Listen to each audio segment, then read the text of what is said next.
Today on the Chat and Chew Show. And so I had to do that, but I'm learning too, even, for anyone who has gone through like an unhealthy relationship, there's things that come up that you have to face as you're walking this thing out with somebody who is healthy. And so there's been times where I'm like, oh, is it okay if I like text you multiple times a day? Because like in my last situation, you couldn't do that. So there was things that I didn't even know were issues, even though I prepared and I studied. So it took the grace of God and like Kalin's grace with me and patience to be like, okay, let's talk about that. Let's work through it. It's February and love is in the air as people prepare for Valentine's Day. This week on the Chat and Chew Show, we kick off a special love series where we chat with couples about their relationships. We ask questions like, how did they find each other? How did they know that person was the one? And how do they keep the love flowing? In this episode, we're joined by Betty's husband, Pastor Elwood Jones, as well as their son, Kalin, and his girlfriend, Shanell. We get to hear two love stories from two different generations, including a clear definition of what it means to slide in the DMs. We'll also get an understanding of how the demonstration of healthy love can create a beautiful legacy.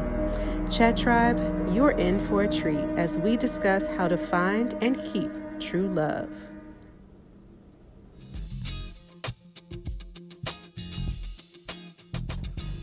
Hello, everybody, and welcome to the Chat and Chew Show. I'm Roxanne. And I'm Betty. Yes. So I'm introducing stuff. So I'm going to see if I do this right. So we are a show dedicated to empowering you to make your relationships better. Right? Right, Betty? That's it. Wait a minute, Roxanne, you've only been doing this for a year. You've only been doing this for a year and a half. You know, empowering you. No, but we're actually so glad that you could join us today. We have some super special guests. One of them was really hard to book. Betty, it was hard to get in touch with her. It was so hard, but we're so glad that she could join us. And she with us is her husband, Elwood, who you guys have probably seen before. And then we have some extra super special guests that you haven't seen before. And I'm just going to wait until we get back for you to find out who that is. So stay tuned, okay?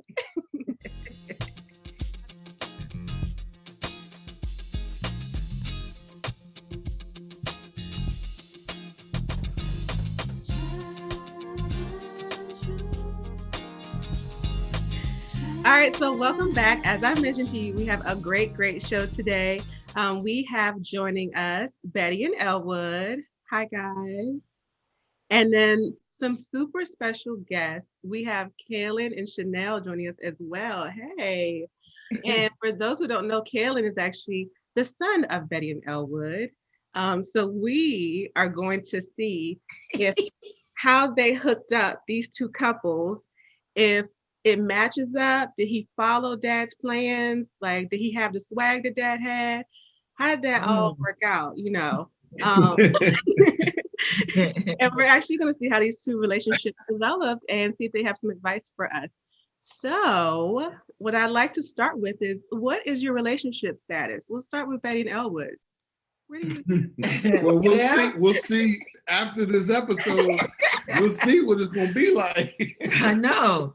You know, it's funny, when we first started doing the Chat and Chew Show, I used to say I've been married for 30 years. And now I'm saying we've been married for 32 years. And we've known each other come February 14th. That's right. For 33 years. Yeah. Isn't that something? Wait, hold on. You guys met on Valentine's Day? We did. Yeah. I did not know that. Yeah. It was meant to be, huh? It was meant to be. This is funny. Do you want to hear the whole story now? Some of the story? Yeah, let's go into it, because that Valentine's Day thing I have to hear. Yeah. So we were at church and he came up to me like trying to pimp up to me. I don't know if y'all know the word pimp. I was like, "What's up, girl? I like the way you lead worship." I was like, "What kind of?" I don't have no lines, so I figured I just throw something out. And I don't know. Did I just give you my number, or did I ask for your number? Yeah, you couldn't wait to give me your number. Well, She was doing all nervous. Hold on. Oh, Oh, 5. Okay, that's a 5, not a 6. No, let me just say this. When I walked into her church, she was leading worship. And I'll never forget, when I saw her on stage, I was like, I'm going to marry her. Like, it was really kind of, and my cousin was standing right next to me. I was looking, and I was like, I'm going to marry her. Something just caught me. Her beauty, the anointing that was on her to lead worship. And my blonde hair. I had yellow hair back then. Yeah, everything. But it wasn't until 2 weeks later, it was on Valentine's Day. It just so happened to be Valentine's Day. I was actually going to talk to someone else, another girl up at her church. But I was doing a music production thing, and she was a keyboard player there, and I wanted to talk to her. And Betty just happened to be walking in front of me, and she kept, and I heard her say this. She said, "Nobody got me anything for Valentine's Day." She actually said those words, and I'm like, I get you something for Valentine's Day. I was like, it was all, I'm like, the player was starting to come out of me. But anyway, I said, I love the way you do worship. It's really great what you do. And I said, I was with a group called Living Sound, Terry Law Ministry. She said, Terry Law Ministry? I just read the book. So she just so happened to read the book of the founder of the group that I was had traveled with. So she said, call me at the church, because I work at the church. Yeah, I worked at. And then I called her, and then we met on that weekend. We had a date on, but look at this. It wasn't even a real date. It was just we went to like a worship conference on a Friday. Right. The next week, went to the mall on Saturday.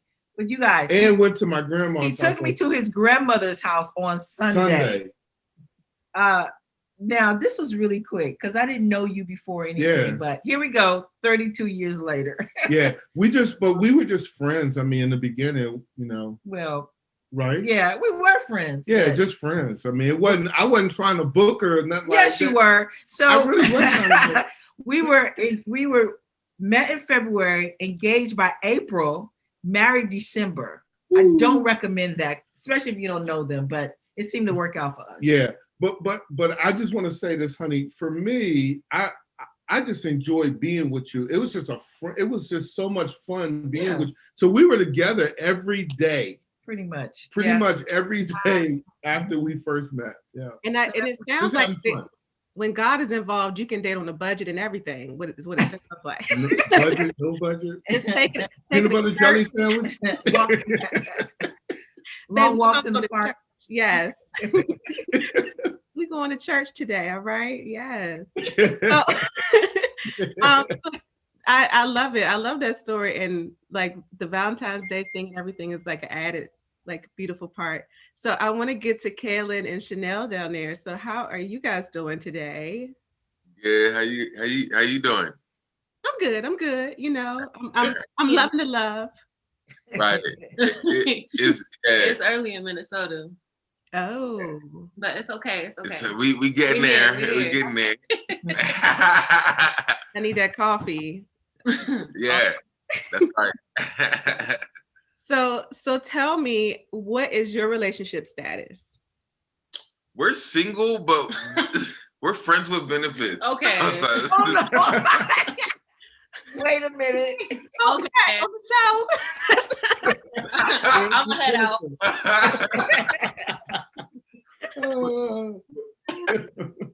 Shanell's my girlfriend. Aww. Girlfriend. Yeah, I'm her boyfriend. So give us your how did you meet story. We want to hear if you had as much game as your dad going on here. Okay, so can I start? So this is like the millennial version. The 2020. The 2020 millennial version. Yeah. So my cousin reposted a video of hers on Instagram. And I was looking at her like, yo, you sound like cute or whatever, you know what I'm saying? And so I followed her on Instagram. I went through her page, and she had this really funny video, and it made me gut bust laughing, and I reposted it. She followed me back.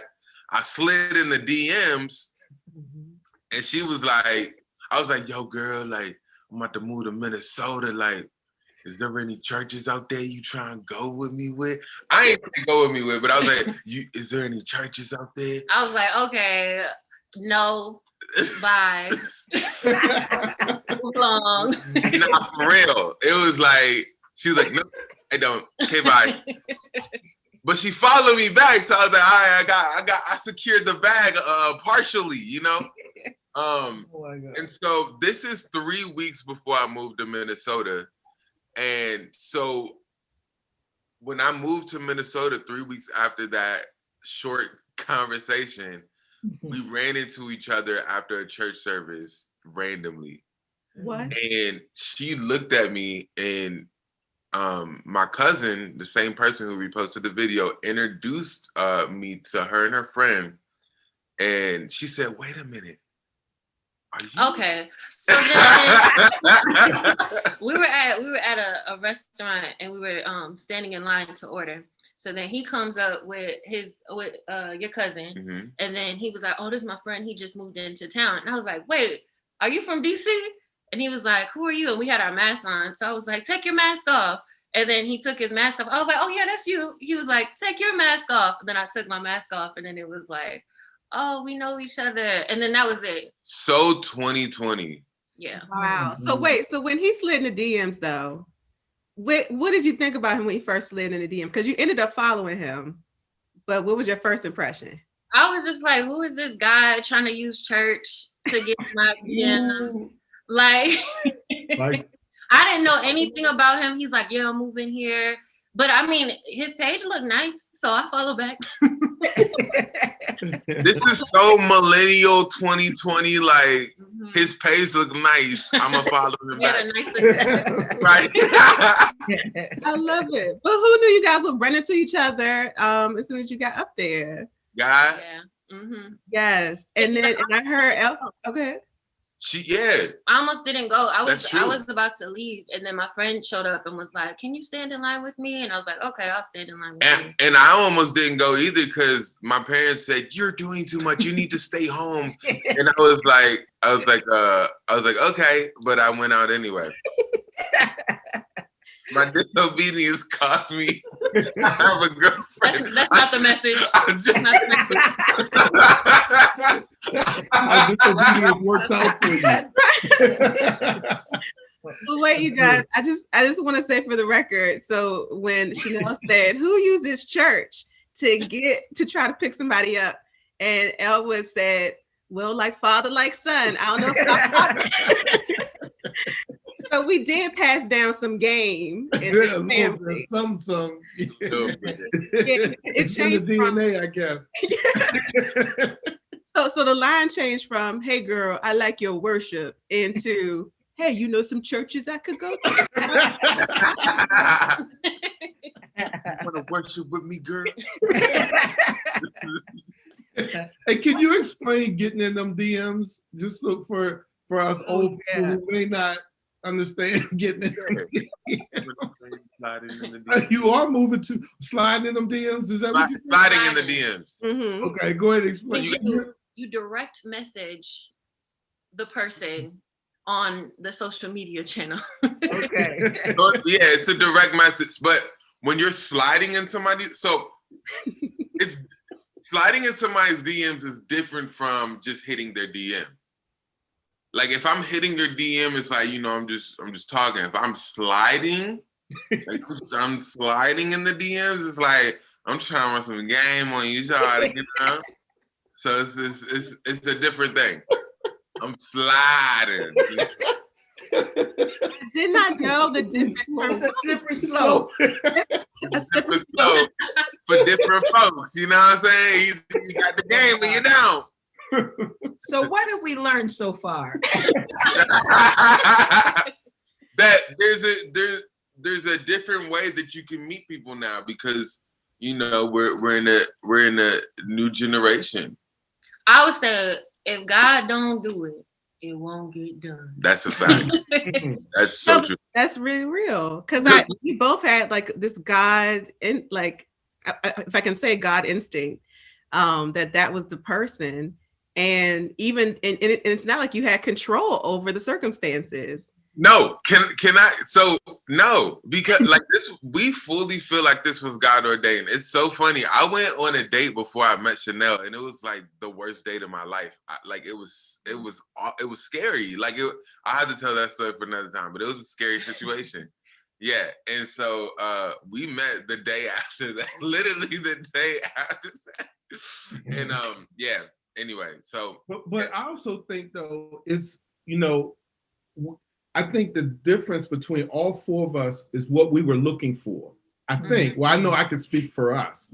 What we were looking for was someone who was a Christ follower first. That's what and so I think what happened was God just merged what was already in our hearts together somehow, right? But I also believe we still have to make the decision too, right? Yeah. Yeah. That's how we felt anyway. We felt like, you can make a decision. I personally don't believe there's one soulmate for everybody. I think that there are personalities that you mesh with, but there are some non-negotiables. And for us, got to be a Christ follower. Yeah. Right? And I feel like there's only one for me because nobody else would put up with me other than her. So she's the only one for me. But can I say something though? So you guys' relationship, like I feel like there's so me and Shanell were talking about this. Like I feel like some relationships, like some people were just born to be, these two were born to be with this person, and I feel like other people is like, God is just, it's like, yeah, like you said, it's different personalities. I think it's different for different people, and so like, I mean, for you guys, there's so many weird things. It's just like, this is so obviously God. Like, my dad's birthday is 1/11/61. My mom is 2/22/62. So it's like the I don't see, as a millennial, I would have been like, oh my God, that's my wife. I would have, like, I know y'all got married really fast, but I would have said that even faster. But like, but there are those little hints that you're like, wait, like God orchestrated this. Like this is too close. Because even when we first started talking, I had a list of like my perfect guy, and the last thing on my list was like, he's gonna be from the East Coast. And I read it, and I was like, whoa. And then it was in like multiple lists, or even we had the conversation of like, how many kids do you want to have? And I was like, well, I always wanted 5. And he's like, well, we'll see. But he was like, that's the number I always say. Like, it was like little things that was like, wait a minute, like this is too perfect. Yeah.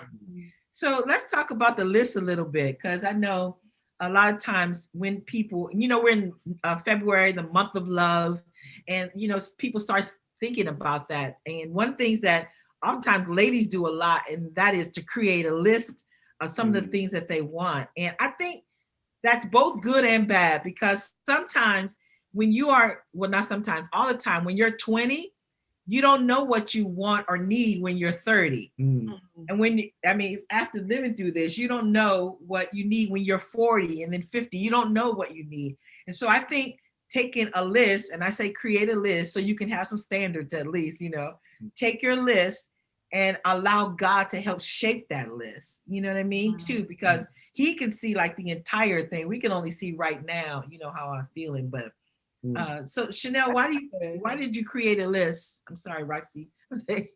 Why did you create?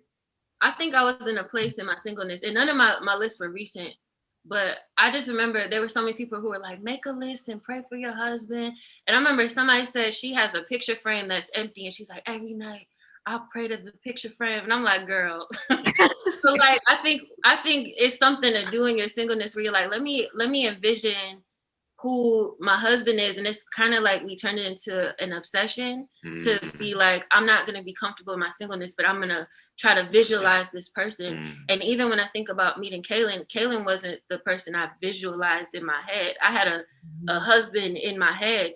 And so when I saw him, I was like, oh, nah, he not it or whatever. But it literally took God to reveal things about him to me.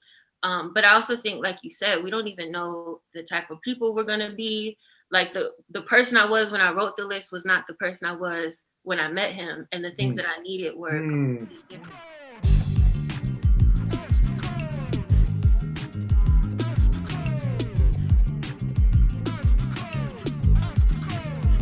Hi friends, it's me, Coach Danisha, and I'm here with another segment of Ask the Coach.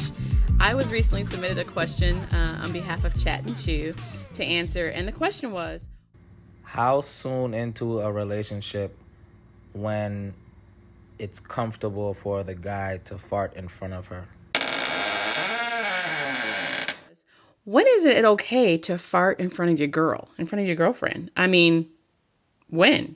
What do you guys think? I would say if the relationship is one where you have been in each other's space and swap stories and you're close enough and comfortable enough to talk about various issues, maybe it's okay. But farts stink. And so why would you want to fart in front of your girlfriend or significant other for that matter? But I'm guessing around 6 months to a year if you're in shared space, sharing stories, sharing just the environment in itself where you're comfortable enough to be free in that manner, then I would say, sure, go ahead, do it. But ultimately, get yourself to the bathroom. You'll be happier because you don't want to have an accident while you're trying to be free.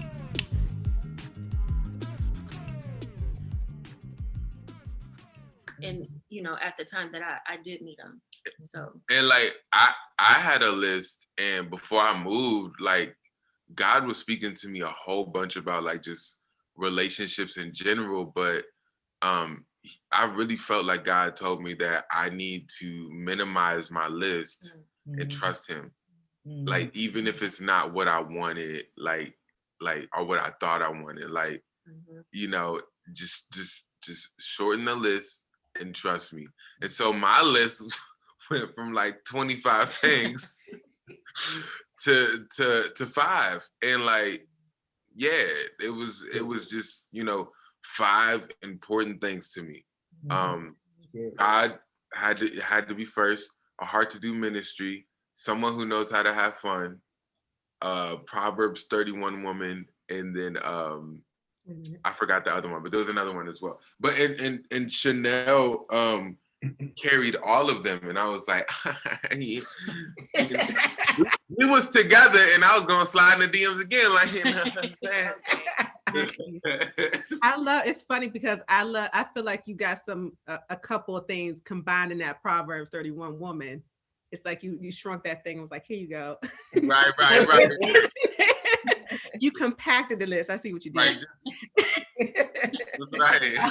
What I love that I hear from all of you all is that all 4 of you had your own individual relationship with God, and that's what informed how your relationship would go with each other, which I think is amazing.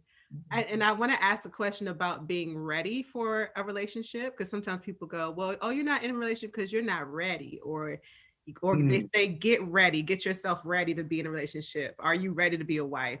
Did you feel ready? And this is for all of you. Did you feel ready when you met your person? Well, yeah, I did. I felt ready in the sense that I wasn't looking any further. Like that's one part of readiness, but also readiness for me is preparation. So one of the things that I did for a year and a half before I met Betty, probably a good 2 years, was I studied about marriage. What would constitute a great marriage? And so, I spent time reading. One of the things I did, I asked every married couple that I could find 2 things. Number one, what's the success of your relationship? That's the number one thing. And then number 2, what could happen in your relationship that would be a deal breaker? And that was so huge for me.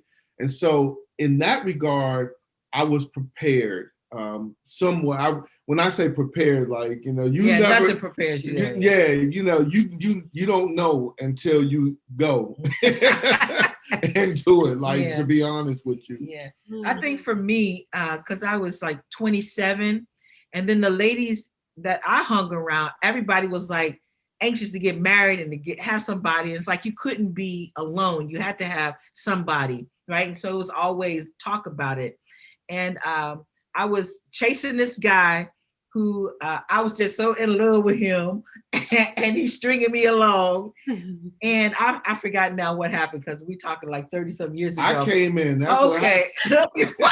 before you got in them DMs. Slid in the DMs. Slid in the DMs.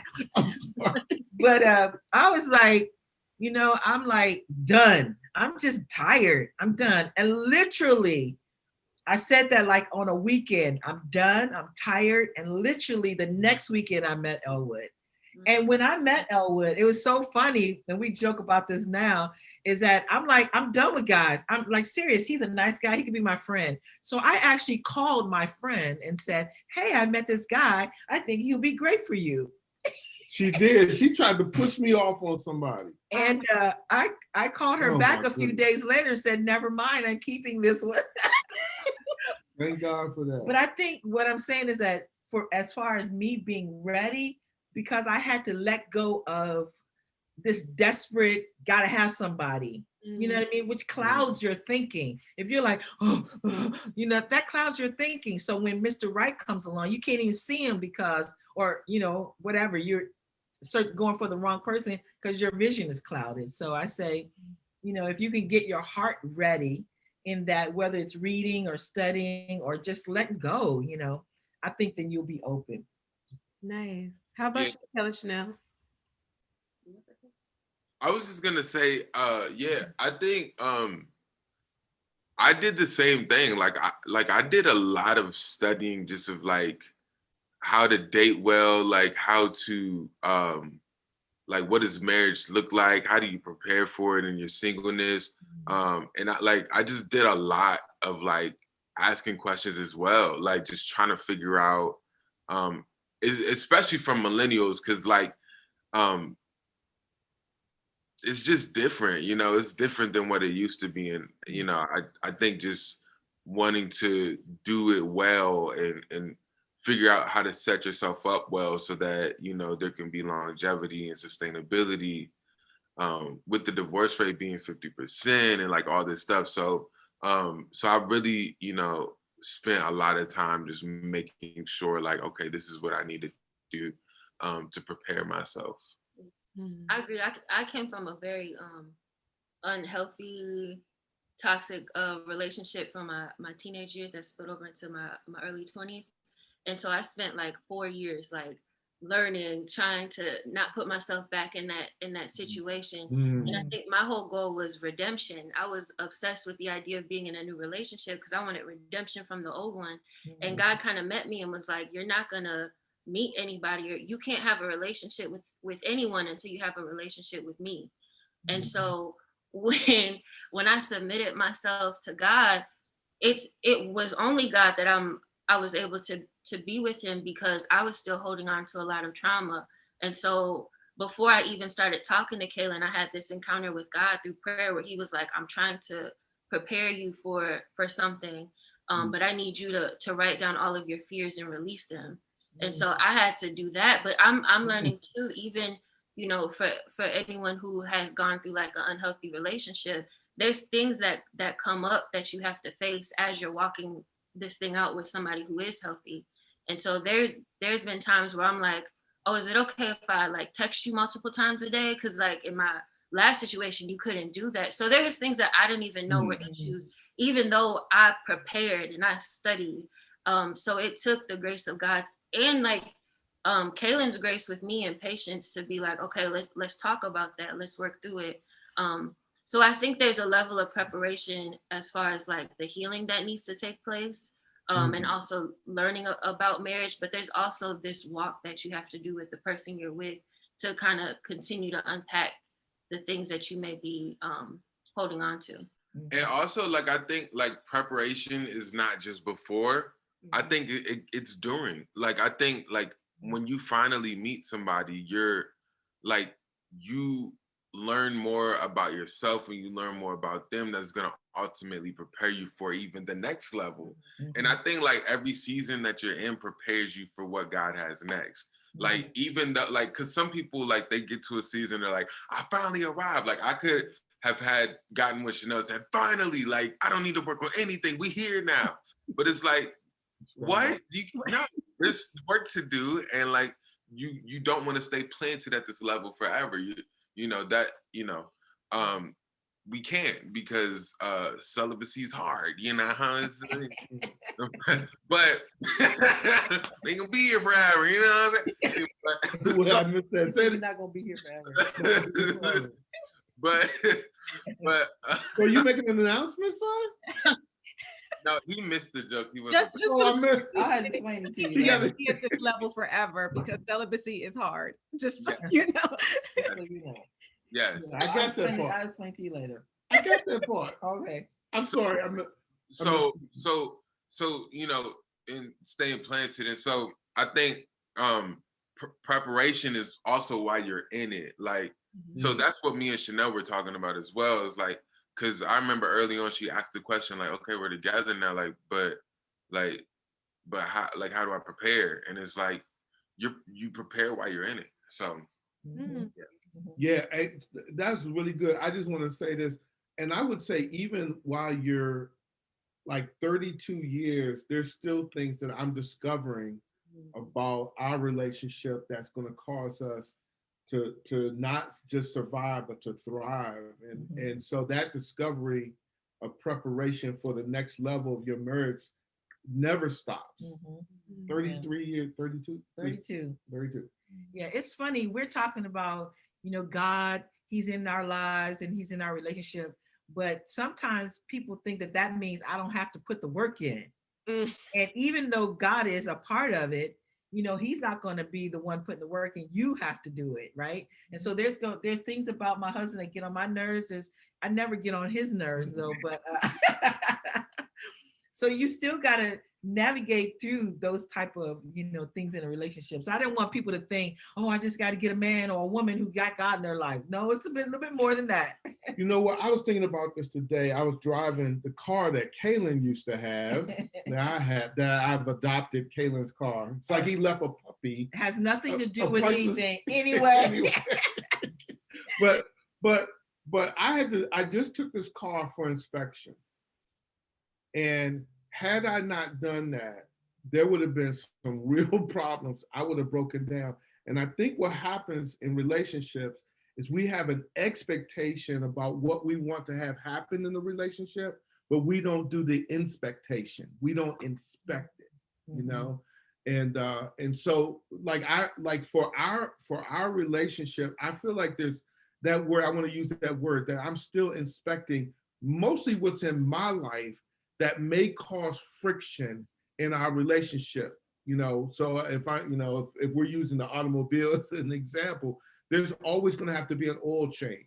Like you got to get regular maintenance. You have to check in. Like I'm going to go into one thing I want to say, like allow wise counsel to speak into your relationship. Not like God uses people. Like I know I can hear God, right? But allow some best practices to help bring maintenance to your relationship. So I'm sorry. I jumped ahead maybe.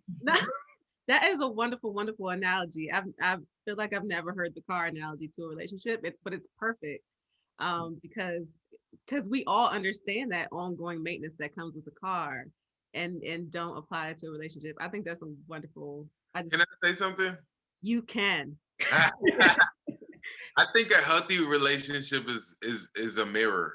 Like when like there's things about myself that I did not know that I needed to work on until like I got with Shanell. And she could say the same thing. There's things that she didn't know that she had to work on until she got with me. Like because we've developed this healthy relationship and we're only dating we're just boyfriend and girlfriend, like not engaged, not married or anything. But it's like, I think God is just revealing things to us about ourselves that we need to adjust and grow in so that, we can prepare correctly. And I especially if we feel like this is God ordained. And so I think when things are God ordained, he just shows you how to manage the blessing, you know what I'm saying? Like, and manage it well. And like you said, like, you have a choice to do that or not. And, you know, if you don't, then Yeah. It's for you. So. Yeah. And then I have one last question before we take a quick break. I want to know, Kalin, how did you growing up with your parents, how did their example help you just in your relationship now? Yeah, my parents are very healthy, you know. I know they and humble. I think I've seen the way that they've impacted people, and like that's always something that I wanted to emulate. I've never seen them argue with each other. I know they have because everybody does, but like they never did that in front of me. Like they never had like heavy disagreements in front of me, and you know, and just, you know, the conflict resolution I think was just really good. Like, there's so many things that I'm just like, oh my gosh, like this is just right. Like this is how this should be. And yeah, so it's even things that I do subconsciously that I'm like, oh shoot, that's what my parents be doing. You know. You know, it's so funny as a mom looking at my son, my adult son, and just remembering when he was really little, like, you know, asking for juice and look at me, you know, all of that. Does Barney know me? Just all kind of things. And then you know, he had a couple periods in life where I'm like, this child ain't gonna make it. He just ain't gonna make it. Help us, Jesus. And just to see the kind of, you know, son that you're turning out to be, it just makes your mama proud. So I just wanted to say that. Yeah. And also, like, one of the things that I always struggle with that, you know, people say, y'all did such a great job with your son. And I don't know, this is not false humility for me. Like, God did a great job. You know what I mean? Like, I know, I feel like, you know, he owned his own walk with God. You know, we never pressured him, never pushed it on him, and he just took it, you know? And so with that being said, like, I'm really proud of what God has done. And it's a testament to what God can do in a person's life if they open themselves up to it. Because Kalin could have went a whole nother way. I think too, and I know this is not about parenting, but I'm just saying, you know, as a parent. It's legacy though. Yeah, it is legacy. Yeah, that's good. As a parent, your job is not to force your children to be something that you think they should be. Your job is to teach, train, and model. And emphasis on model, how you live your life so that they can, you don't just talk about it, but you live it. You know what I mean? And I think that any parent out there who's struggling with that, especially if your kids are small right now, you got a great opportunity, you know, to be able to teach, train, and model in front of them, you know, at least being good citizens, not being Christ followers. And even if they're not small, like if they're 15, you know, like it's not too late, like to shift it all around. Like it's not too late. It's really good. Yeah. And it's not about perfection. We get accolades that's like, what really, that's not, you know, we've never been perfect parents, but I think we're okay just in our flaws. You know what I mean? We're willing to admit. I remember a time when I did something that I went off on Kalin on something, and you know, I thought maybe I was right, and the Holy Spirit was like, no, how you handled that was wrong, and just be able to go back and say, hey, son, the way I carried that, the way I handled that was wrong, you know, in hopes that would be ingrained in him to be able to walk that out later with his son and grandsons and so on and so forth. That's good. Yeah. That's good, because it's just a level of like integrity, even in saying, okay, that wasn't right. Yeah. That's so cool. I love this conversation, guys, but we're going to take a quick break. And when we come back, we're going to talk about the top 3 things that people should do if they're in a relationship or starting a relationship. Your advice to them. All right. This episode was so good that we have to divide it into 2 sections. So join us next week for part 2 of our conversation with Elwood, Shanell, and Kalin. Host Betty Jones. producer Vanessa Outland, and music by Elwood Jones.